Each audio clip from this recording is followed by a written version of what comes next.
G thank you চলেন র্যালিটা কি করবো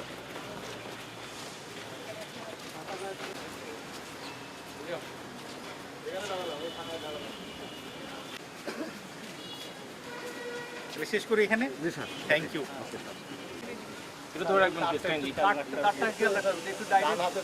ওকে ওকে থ্যাংক ইউ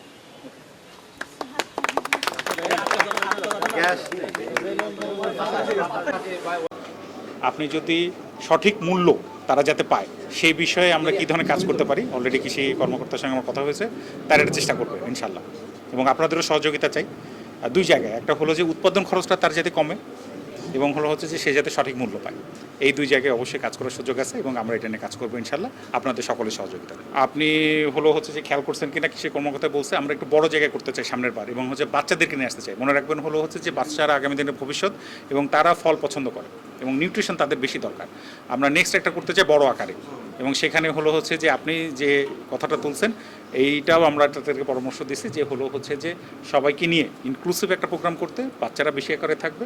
জায়গাটা বড় থাকবে এবং হলো এটা বৃহস্পতিবার হলে শুক্র শনি যেহেতু স্কুলটা বন্ধ থাকে 3 দিন একটা বড় মেলা করা সম্ভব তো আপনার এই পরামর্শ অবশ্যই আমরা এর আগে আমরা ডিসকাশন করছি আপনাদের সকলের সহযোগিতায় আপনি মনে রাখবেন যে আপনিও সরকারের অংশ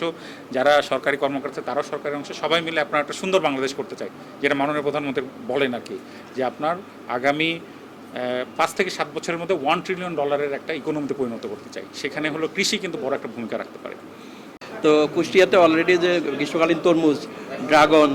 এবং বিভিন্ন ধরনের যে কমলা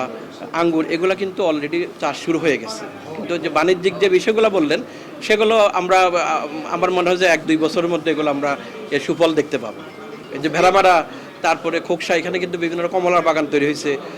এগুলো আপনারা ভিজিট করছেন কিনা জানি না আমি নিজে দেখেছি মালটা চাষ হচ্ছে এবং ড্রাগন এবং এই যে এগুলো শুরু হয়ে গেছে তাই না আমরা পিছিয়ে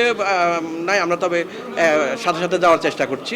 আর এখানে ফলের উপযোগী আবহাওয়া এখানে রয়েছে এবং কৃষকরা এই বাণিজ্যিক যে গুরুত্বটা এটা তারা বুঝতে শুরু করছে এই জন্য তারা যে মাঠ ফসল চেয়ে অনেকে বাণিজ্যিক ফসল এবং বিভিন্ন রকমের উচ্চ মূল্যের ফলের দিকে তারা ধাবিত হচ্ছে এবং বিশেষ করে উদ্যোক্তা আমাদের তৈরি হচ্ছে না ফলমেলার আয়োজন তো আমরা চেষ্টা করছি যে দেশীয় ফল দিয়ে সাজানো এবং দেশীয় ফল চাষের গুরুত্বটা বোঝানো পাশাপাশি যে পুষ্টিমূল্য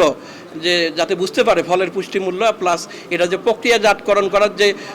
একটা গুরুত্ব অর্থাৎ এইটা বাণিজ্যিকীকরণের যে বিষয়টা এটা যাতে মানুষ বুঝতে পারে এই বিষয়গুলো ফলমেলাতে আমরা বোঝানোর চেষ্টা করছি আসলে আমার ইদানিং যাই হোক ছাদ বাগানের প্রচলন হওয়ার পরে কিছু কিছু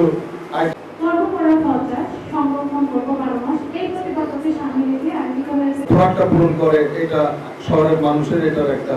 সৌভাগ্য বয়ে এনেছে